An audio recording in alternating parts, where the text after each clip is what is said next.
Jadi.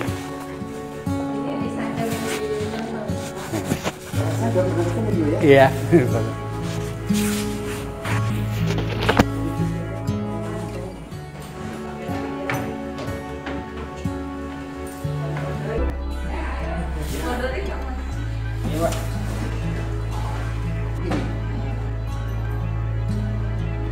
Karena saya sendiri sudah berusia 8 tahun,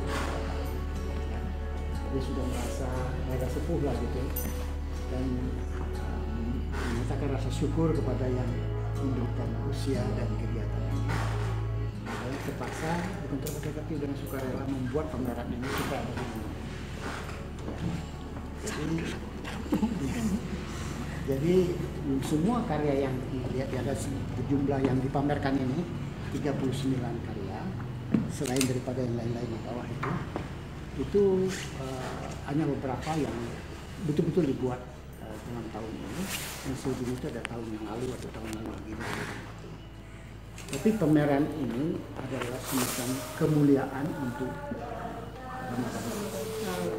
Karena itu lukisan-lukisan yang dipamerkan semuanya itu berangkat dari surah-surah suci Al-Quran yang menceritakan sebagian tentang Ramadan itu sendiri.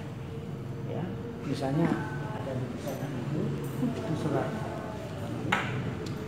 Iqra bismi rabbika. Ayat yang pertama. Kemudian ada 3 lukisan di sini yang berhubungan dengan nuzul Quran. Surah Al-Qadar. Nah, surah Al-Qadar ini memang ceritanya itu bagi saya sangat menggoda. Setiap tahun saya sekurangnya membuat sebuah lukisan dengan Al-Qadar itu karena fantasi imajinasinya luar biasa. Surah itu yang dari sejak kecil disampaikan oleh nenek saya, cerita-cerita secara nenek saya menceritakan itu yang membuat fantasi saya itu tidak pernah padam. Nah, kemudian saya baca terus, di situ terjadi beberapa perkembangan itu. Nah, setiap tahun saya membuat itu dengan versi yang berbeda-beda. Tapi suratnya Al-Qadar. Jadi berapa versi udah? Udah, sekarang di sini ada 3. 3. Ada yang 14 tahun yang lalu, ada tahun kemarin, ada yang sekarang. Itu ya. Saking terkesannya Opa dengan ayat itu. Kemudian ada lagi yang lain-lain itu surah tentang bagaimana membuat orang itu sadar kepada hal-hal yang benar, jalan yang benar, jangan sombong, jangan apa, kemudian. Karena ada juga puisi Aceh itu yang Opa tulis jadi orang baik atau apa gitu, yang di rumah tadi. Itu, jadi semuanya itu tidak menyangkut-nyangkutkan orang, tetapi itu membujuk orang kembali ke jalan yang benar. Tidak mengancam dengan neraka segala juga tidak, pokoknya membujuk saja gitu. Dan ada 3 lukisan sendiri juga yang sangat terpesona kepada surat Al-Fajr.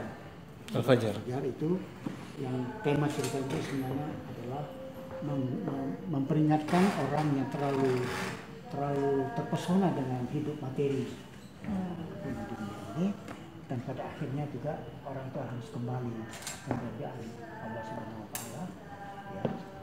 Seperti itu misalnya irji'na ila rabbika itu marji'a. Itu adalah kembalilah ke haribaanku dengan perasaan tenang dan puas gitu. Itu ini juga begitu ada. Jadi bagi saya surat itu juga sangat mempesona karena itu kira-kira dari selanjutnya itu adalah ayat-ayat itu, surah-surah itu yang tentunya masyarakat kita sekarang. Misalnya lukisan yang pertama di situ itu isinya itu mengatakan kita itu berbuat dulu baru berdoa.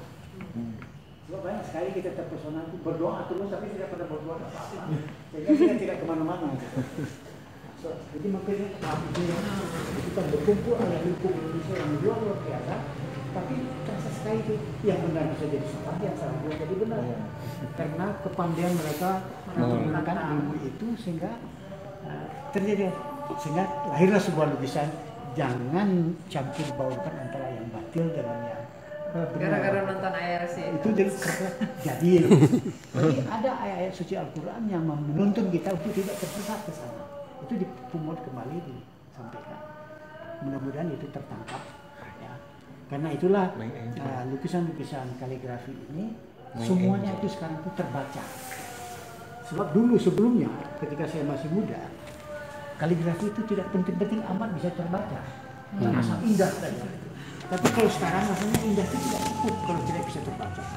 Kalau dia terbaca, dia ada message. Ya. Message. Dari zaman Marvel boleh dikasih tanda Jadi, segala macam. karya seni itu pada akhirnya kesimpulannya harus berguna, memberikan kesenangan, memberikan optimisme, memberikan keindahan, tapi juga memberikan suatu etika. Yang satu tadi awalnya adalah estetika, kemudian itu message segala macam penggunaan, dan pesan-pesan itu adalah hal-hal yang etis ya, etika. Jadi ini pertama adalah melihat, dan kedua membaca. Tapi karena itu kan Opa pelukis kaligrafi. Ya, kalau kita bicara etika, orang melukis yang standar etika kita nggak masuk, itu gimana menerjemahkan kata-kata Opa? Jadi begini, yang apa maksud itu adalah ketika memilih sebuah surah atau sebuah katakan pepatah atau apa yang bernilai ujar-ujar yang baik begitu, itu tentu ada sesuatu yang ingin disampaikan, yang menurut Opa itu ada sesuatu nilai yang membuat kita itu berguna untuk tahu itu. Ya, jadi ada nilai. Nah, nilai itu hanya bisa terbaca bila itu bisa dibaca. Itu bisa dibaca apabila dibuat kaligrafi itu bisa terbaca. Bisa juga kaligrafi itu mabuk dengan keindahan sehingga tidak bisa terbaca lagi. It doesn't say anything. Nah, itu tidak suka. Dulu memang begitu. Ketika masih muda begitu. Tapi makin sekarang makin tua ini makin sederhana, makin simple, makin komunikatif, makin bahagia. Kedua, kalau misalnya saudara-saudara melihat lukisan ini terpesona kepada, wah, ini orangnya luar biasa, itu birunya luar biasa menyenangkan. Kalau saya mendengarnya itu saja sudah tidak cukup. Itu sudah peristiwa yang lama. Itu berpuluh tahun seperti itu. Tapi kalau kalian datang, ini mengingatkan kita kepada kematian itu sesuatu yang tidak jauh dari kita. Setiap orang akan mendapatkan itu setelah membaca Al-Fajr. Kalau merasa itu lebih bagi saya itu menyenangkan karena itu message-nya sampai. Nggak boleh tafsiran berbeda. Hah? Tiap orang kan bisa melihat tafsir beda untuk itu. Ya, disitulah kenikmatan daripada karya seni itu, setiap orang itu bisa menangkap itu. Dan suratnya sama. Suratnya sama. Message-nya buat yang saya. menangkap Sesuai dengan indeks dia sendiri. Iya. Semua ini orang itu indeksnya berbeda. Oke, itu kira-kira. Silakan. Iya. Saya dari tadi menatap ini terus. Dari tadi menatap orang terus. Masa? Enggak. Iwan menatap orang terus. Ya, Ini maksud saya khazanah kekayaan visual. ya, Khazanah kekayaan visual. ya. Jadi pameran ini judulnya itu melukis menulis. Melukis menulis. You see the painting, you read the painting. Lukisan itu kan dilihat, tapi tidak cukup kalau hanya dilihat, tapi dia dibaca. Lukisan kaligrafi. Tapi kalau lukisan biasa cukup berhenti dan melihat. Tapi kalau ini melihat dan membaca. Boleh nggak disebut sebagai memvisualisasikan teks? Ya? Memvisualisasikan teks. Teks. Teks. Oh iya. Memvisualisasikan Ya. surah, memvisualisasikan lebih mengenai kan biasanya umat manusia ini lebih cenderung lebih sensitif sama hal yang bersifat visual. Makanya Jadi karena itu juga pameran ini pernah saya sebutkan juga semacam itu proses zikir, visual zikir. Betul. Jadi berzikir secara visual. Betul. Jadi bagi orang yang indeksnya cukup, ketika melihat ini surat kata Iya. Kalau masih ikro, bisa. misalnya Katanya kecepatan manusia menerjemahkan visual itu jauh lebih cepat dibanding yang lainnya. Makanya ada tulisan Yahudi Basor itu, tundukkan pandanganmu. Kalau tidak merasa kamu tidak tahan, itu harus tundukkan. jadi gitulah. Nah, jadi lukisan kaligrafi memberikan dua makna, memberikan dua ujung, memberikan dua surga di dalamnya, yaitu keindahan dan message-nya sampai, etika, etis, isinya, kontennya. Sesuai dengan the message. Jadi indah dan bermakna. Untuk orang berpikir Mas. Iya. Dan tafsir buat orang yang. Kalau lukisan biasa bermaknanya itu tidak seperti yang bisa disampaikan oleh kaligrafi, di mana tahulah kita ini apa yang dikatakan. Gitu. Ada regenerasi nggak ini? Setelah saya nggak pernah dengar gitu. Selain Ade Piru siapa gitu? Yang kaligrafi banyak. Cuma itu tadi. Menurut saya kesimpulannya pelukis-pelukis yang masuk ke daerah kaligrafi itu membutuhkan suatu komponen lain di dalam hidup dia. Mulai katakanlah seni lukis kaligrafi itu adalah seni yang sangat intelektual, ya, karena dia harus tahu apa yang mau dia katakan. Kalau dia memilih sebuah surah, kenapa dia mengambil surah itu? Apa latar belakang? Dia harus paham itu kontekstual. Nah, bagi pelukis-pelukis biasa tidak memerlukan seperti itu. Jadi pelukis yang masuk ke daerah kaligrafi itu harus juga banyak membaca, banyak memahami sesuatu, karena di sana itu pesan-pesan itulah yang menjadi materi di dalam ungkapannya, dalam karyanya. Jadi tidak bisa seorang yang bukan bodoh ya, tapi cukup begitu menjadi pelukis kaligrafi yang umum itu suka, karena dia ada tuntutan yang lebih dalam, tuntutan tentang pemahaman nilai jalan pikiran, nilai value yang dia suka, dan dia yang tidak suka, kenapa tidak suka, dia bisa menunjukkan itu. Itu satu, baru soal teks, belum lagi bahwa secara estetika dia indah dipandang. Ya, kan? Jadi ini adalah gabungan daripada dua ilmu yang sama besarnya. Ya. Artinya seni lukis itu mempunyai satu domain tersendiri di mana ilmu estetikanya harus memahami sejarah besar. Sudah itu ada satu ilmu lain namanya kaligrafi. Itu ilmu yang dalam juga, yang bertahun-tahun mempelajari itu. Nah, ketika ini sudah dikuasai itu digabungkan. Ketika mereka itu berangkulan itu jadi lukisan. Jadi tidak mungkin seorang khotot itu bisa sampai ke sini tanpa mempelajari seni lukis, dan tidak mungkin seni lukis itu bisa merangkul kaligrafi tanpa memahami khat. Nah, jadi kedua-dua ilmunya harus mantap gitu, Pak. Ya. Saya sudah mempelajari khat sejak usia sangat dini. Ya, pada zaman Jepang ketika saya ngaji, ya sudah mempelajari khat itu. Nah, ketika saya sudah tamat SMA, saya mempelajari di Akademi Seni Rupa tentang melukis itu apa. Nah, ketika dia sudah tumbuh menjadi dua pohon yang saling memberikan serbuk itu dikawinkan, jadilah. Indah. Kalau misalkan yang kecenderungan kaligrafi yang lebih muda gitu ya, interpretasinya lebih kecenderung ke teknik, urusan komposisi dan keindahan doang itu ya, biasanya. Jadi Jadi begini. Yang kiri itu adalah kemampuan mengatakan. Yang kanan itu adalah mau mengatakan apa. Gitu kira-kira.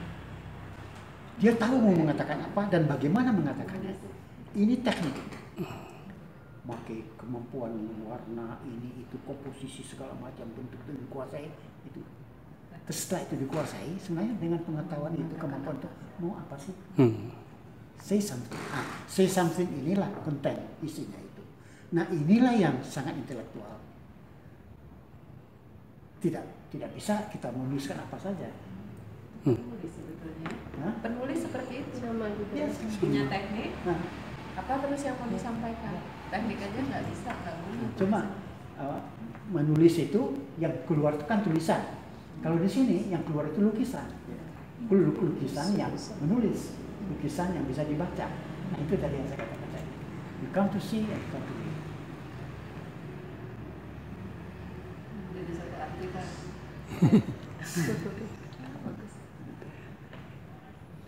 Kalau awam itu gimana sih cara nikmati lukisan kaligrafi pada papirus awam ya? Saya kan kadang-kadang ngajak orang untuk berusaha bisa mengapresiasi lukisan kaligrafi ya. Gimana memulainya gitu biar saya lihat aja coba berarti dari sisi apanya lah yang paling mudah gitu. Jadi gini, kalau saya membuat sebuah surat kepada Anda, saya menceritakan bahwa saya undang Anda datang ke rumah saya atau apa itu untuk makan siang atau apa. Saya tulis, terus saya ketik, saya kirim kepada Anda terima, Anda baca. Oh, Anda paham bahwa saya diundang oleh Pak Firus. Selesai. Tidak ada urusan kaligrafi di sana. Tapi begitu saya menulis itu, tidak cukup hanya dengan menulis, tapi saya menulis dengan indah. Saya mengambil pena khusus, mengambil kitab khusus, kertasnya khusus, dengan tulisan yang memberikan ekspresi tertentu.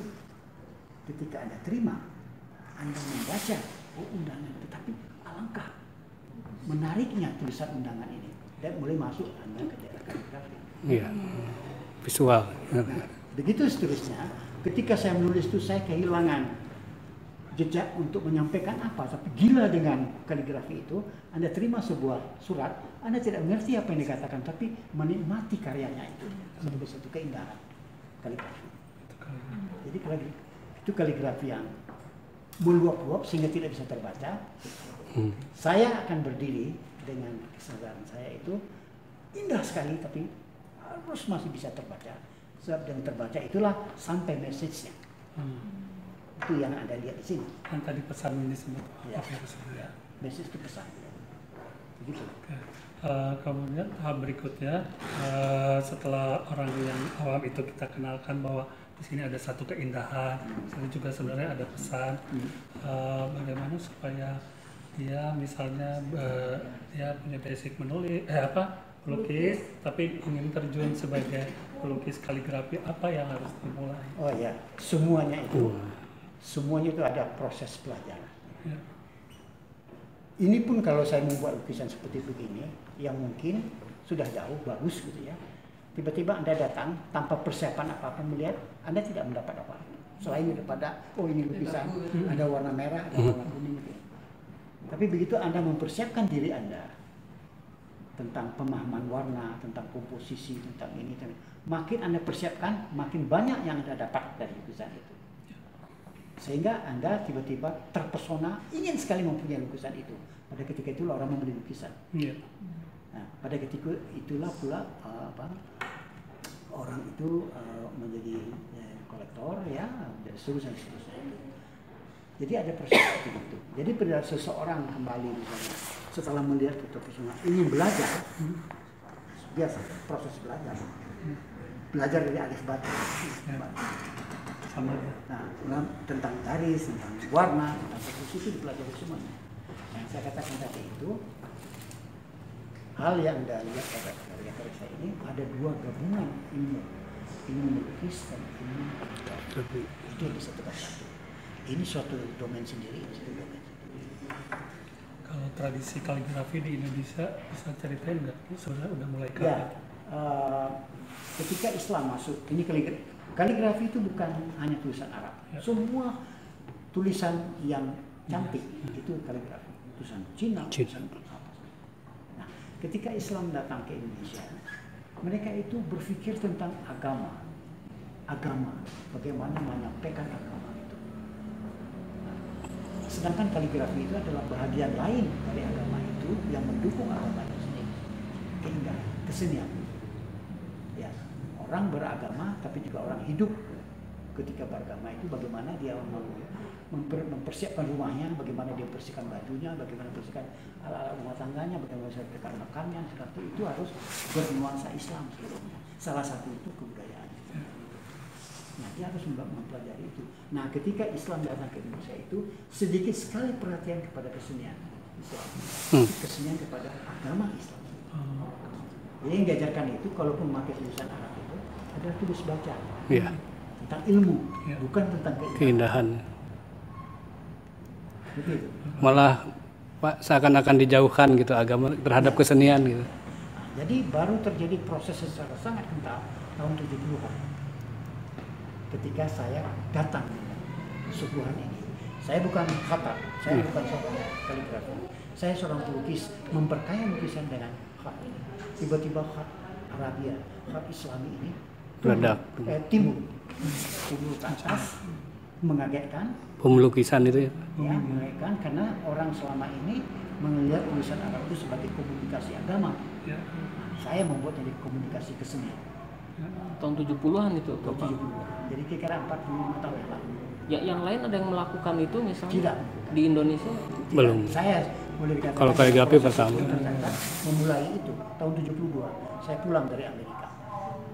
Justru setelah pameran kayak pasar seni di Amerika itu ya Pak? Ya, jadi waktu di Amerika saya tahun 69 sampai 71 di sana, saya tiba-tiba melihat sebuah pameran seni rupa Islam internasional dari Timur Tengah dan Afrika Utara di Metropolitan Art Museum di New York. Ketika melihat itu tiba-tiba saya tersadar, wah ini dia yang saya cari selama ini. Itu mengembalikan saya kembali kepada masa kecil saya ketika di Aceh. Saya dari Aceh. Makam-makam sana Al-Quran, masjid-masjid penuh dengan Kaligrafi. Tiba-tiba saya merasa ini dia yang saya cari. Jadi saya menemukan diri saya kembali di negeri barat. Kembali ke timur melalui pintu barat. Pulang saya ke Indonesia, saya pelajari. Saya datang ke Aceh, seluruh makam-makam. Saya ke Gresik, saya ke Madura. Makam-makam itu Makam Sunan. Lahirlah pameran pertama saya tahun 72 di Jakarta. Nah, sejak itu tidak tertahankan sampai dan sekarang terus. Dan ada puluhan bahkan ratusan seniman-seniman Indonesia yang ikut membuat kaligrafi. Pada akhirnya. Hanya persoalannya, banyak teman-teman saya itu lebih kepada keindahan, tapi tidak cukup kemampuan atau kesukaannya atau kecenderungannya kepada pemikiran. Nah, padahal seni rupa kaligrafi ini sesuatu yang sangat intelektual, yang dibutuhkan suatu perenungan-perenungan, pendalaman, bacaan-bacaan. Nah, itu tidak diikuti sehingga terjadilah sebenarnya stagnasi di dalam nilai. Kalau menurut saya belum mengatakan. Ya, ketika saya berumur 75 tahun, kira-kira 9 tahun yang lalu, saya membuat pameran, saya panggil seluruh teman-teman yang ikut itu, saya cerita bahwa sebenarnya sedang terjadi stagnasi di dalam dunia seni lukis kaligrafi ini karena hanya melihat itu sebagai suatu keindahan, tapi bukan suatu message peradaban. Hanya membuat sebagai suatu jembatan di dalam hal-hal yang sifatnya religius. Nah, sedangkan saya sudah membuka jalur kepada peradaban. Hak kaligrafi itu jembatan untuk peradaban manusia. Lebih luas, bukan hanya agama. Nah, itu banyak yang tidak mampu, banyak yang tidak bisa nyampe ke sana. Nah, karena itu berhenti, dia berkeringat tapi di tempat. Ngejar ekonomi kebanyakan. Kalau seorang yang pengen menulis kaligrafi Arab ini, apakah dia harus muslim atau memang harus muslim biar bisa pendalaman? Ya. Jadi pertama, dia harus belajar alif bata itu secara benar. Dan dia harus bisa membaca Al-Quran dengan benar dan segala dalam tajwidnya. Panjang pendeknya, huruf segala itu harus diketahui. Nah, dengan mengetahui itu, dia itu menulis Arab itu, bukan menggambar Arab. Bukan menggambar tulisan, tapi menulis tulisan. Jadi tadi pendalaman itu perlu ya? Ya. Berarti mau nggak mau harus muslim dong. Jadi kalau yang Quran. yaitu Kalau kaligrafinya tanggung jawab kita sendiri masing-masing. Kalau Anda mau dalam masuk ke dalam, itu tuh Anda juga mempersiapkan diri untuk bisa masuk ke sana. Seperti saja orang menunaikan ibadah haji. Dengan hanya surat Al-Kafirun dan Al-Ikhlas juga bisa pulang dia haji. Iya. Tapi juga ada orang yang mendalami lebih jauh dari itu sehingga dia juga haji. Mungkin kadarnya yang berbeda. Iya. Nah, kira-kira seperti begitulah. Mungkin tidak begitu tepat ya permisalan itu, tapi di situ ada satu faktor pendalaman yang meminta suatu proses ijtihad. Ijtihad itu adalah proses meningkatkan mutu kita hari ini lebih baik dari kemarin. Nah, proses ijtihad itu ada dalam sebagai suatu kewajiban di dalam kaum muslimin. mencari. Jadi tidak boleh kita hanya menjadi taklid, hanya meniru diri dan ikutan. Nah, bila tidak mempelajari itu kita menjadi manusia taklid. Meniru dulu apa yang dibuat orang lain dan meniru apa yang kita buat sendiri. Seorang yang ijtihad itu mungkin yang dibuat hari ini berbeda dengan yang lalu kemarin, besok berbeda dengan hari ini. Nah itu aspek kreatif itu adalah aspek berkesenian. Mungkin tadi yang lain udah dapat penjelasan, saya karena terlambat. Tema pamerannya kali ini apa Firuz? Ini melukis, menulis. Menulis. Apa tuh? Artinya maksudnya ini adalah hasil daripada melukis dan menulis. Kalau Anda datang kemari, Anda lihat pertama yang lukisan. Jadi kita masuk, oh ini ada bacaannya, Anda membaca. Ya. Jadi tiba-tiba bacaan Anda itu membuat fantasi Anda, pengertian menggelembung.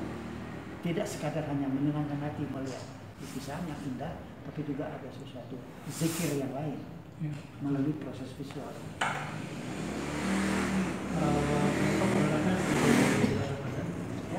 Pamerannya sengaja di bulan Ramadan. Ya, saya selalu dalam sejarah saya itu selalu ini pada bulan Ramadan memberikan kemudahan Ramadan itu bagi orang-orang yang mau merasakan berkahnya. Itu, jadi sekali ini saya membuat pameran. Mungkin pada waktu lalu saya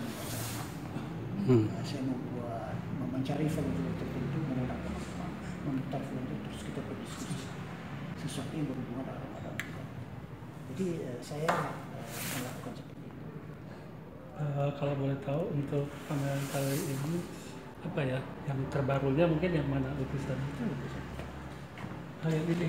Yang merah. Orangnya ini juga yang baru. Yang hitam. Oh yang yang itu yang hitam itu yang garis tegak lurusnya. Oh itu yang ini yang orangnya ini. Ya. Tuhan melihatmu. Makanya keras sekali warnanya.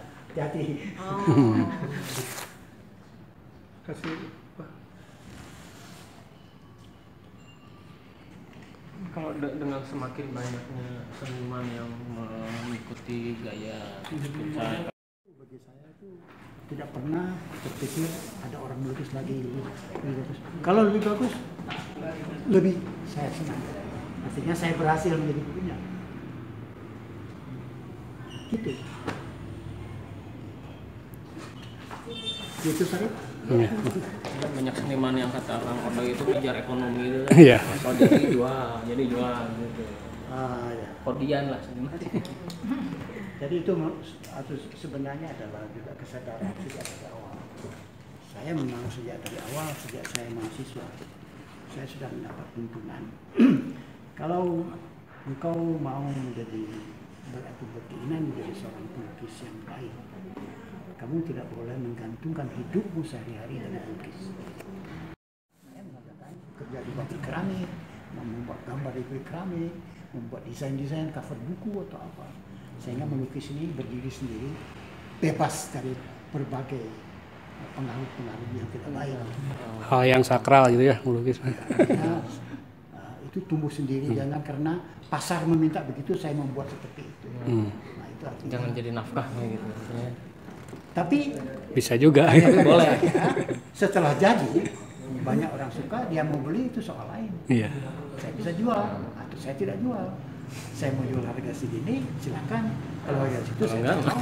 Itu soal Selain Tapi ketika dibuat lukisan itu adalah suatu proses. apa namanya, saya mencurahkan semuanya konsep apa yang sedang saya pikirkan tentang lukisan. Apa sebab lukisan itu jatuh? Apa sebenarnya yang mau saya katakan? Pesan apa? Ya, saya belum lama ini ada orang yang jadi kaya besar karena dia menjual replika dari lukisan-lukisan yang terkenal. Ya memang harus dibedakan. Sebuah lukisan itu tunggal, unik tunggal. Ya. Bila dia diperbanyak, itu Tanpa direproduksi, izin. itu bukan lukisan, itu reproduksi. Itu Pabrik. itu bisa tidak terbatas. Nilainya Iya. juga bisa rendah sekali. Tapi itu luar biasa mahal juga tanpa izin. Tanpa izin kan, tetap reproduksi. itu kembali kepada etika. Contohnya, Ya. contohnya, ya, suatu ketika saya pergi ke Singapura, ya, kira-kira hampir 10 tahun yang lalu, ya. Sampai ke sana saya masuk ke galeri mereka, galeri nasional, Singapore Art Museum mereka, bukan yang baru, yang sebelumnya. Sam. Ya. Terus ke sana tuh saya masuk ke art shopnya, tiba-tiba saya melihat sebuah reproduksi. Bagus sekali, saya senang. Seperti pernah lihat. Terus saya lihat rupanya lukisan saya. Itu bagaimana? Lukisan saya yang pernah dibeli oleh duta Brazil pada tahun 60-an. Ya, dia bawa pulang kembali ke Rio de Janeiro. Dia meninggal, dibeli oleh orang dari negeri Belanda, dibawa ke Hong Kong, di Produksi. auction di Hong Kong, terjual, dibeli lukisan itu oleh Museum Nasional Singapura. Jadi milik mereka. Nah, ketika ada pameran mereka reproduksi itu mereka jual. Saya terpesona karena Kok bagus sebenarnya tidak benar itu.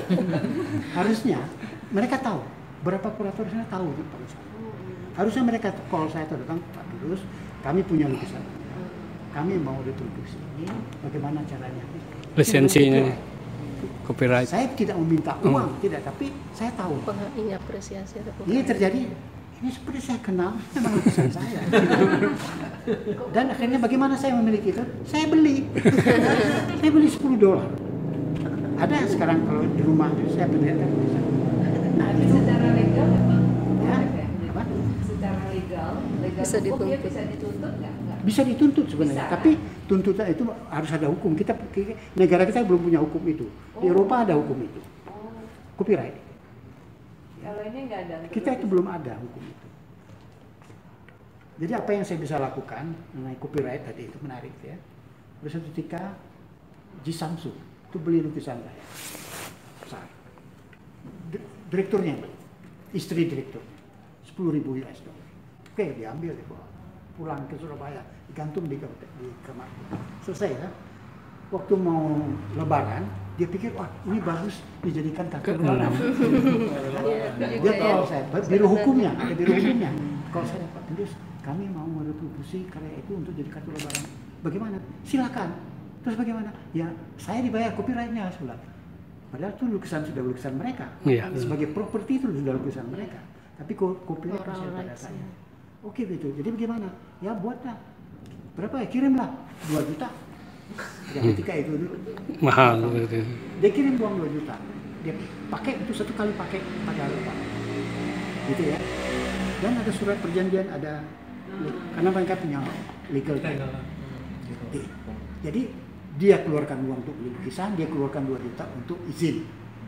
Tahun berikutnya mereka terpikir bikin kalender meja, dia pakai lagi itu, izin lagi, bayar lagi pada saya.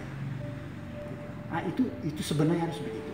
Tapi tidak semua seniman sadar melakukan itu, atau berani melakukan itu, atau mengerti melakukan itu.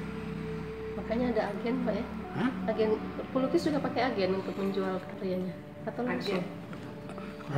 Agen untuk menjualkan manajer copyright-nya ada. Karena selama itu menjadi barang dagangan, macam-macam caranya. Ada yang langsung kepada senimannya, ada yang langsung kepada studio, ada yang langsung di galeri, ada macam-macam. Makin banyak tangan yang benar, banyak komisi yang tinggi. Komisi 20%. Sehingga kalau menjual lewat agen-agen itu bisa yang sampai kepada itu 50%. Itu karena kadang-kadang saya tidak pernah mau berhubungan dengan orang seperti itu. Dealer. Tapi untuk yang baru mungkin dia perlu ya. Lebih baik saya memberikan komisi kepada yang beli. Kalau diskon. Ya, Masih diskon. kalau dia beli di 800 jadi 150, kalau dia beli 100 saya kamu bayar 100 saja. Ini untuk pelukis pemula. Untuk belum mungkin. Terjadi di seluruh kita. Emang itu ada yang pura-pura dealer apa gitu kan. Dalam rangka yang bersama itu bagaimana menjaga komunitas tetap berkarya dan banyak. Jangan gantungkan usiamu dengan cara kamu bekerja. Jangan apa? Nah itu quotable Pak. Bekerja itu satu perkara, usia itu satu perkara yang lain. Waktu saya bekerja saya merasa 48 bukan 84. Jangan gantungkan usiamu pada karya Pak. Jadi Yang pertama itu adalah sikap kita. Kita tuh harus menjadi manusia yang bersyukur. Orang yang baik, kamil itu adalah orang yang berguna untuk orang lain, suara orang lain. Bagaimana begitu? Bekerja terus. Kalau tidak lagi bekerja tidak berguna, buat apa kamu hidup? Itu sikapnya seperti itu. Jadi itu yang bikin awet muda. Itu yang bikin awet muda. Kalau perkara awet muda itu ya ada istri saya. Ada umanya yang bisa.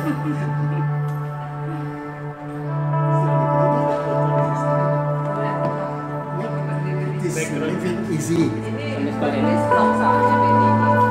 ini kita foto bareng.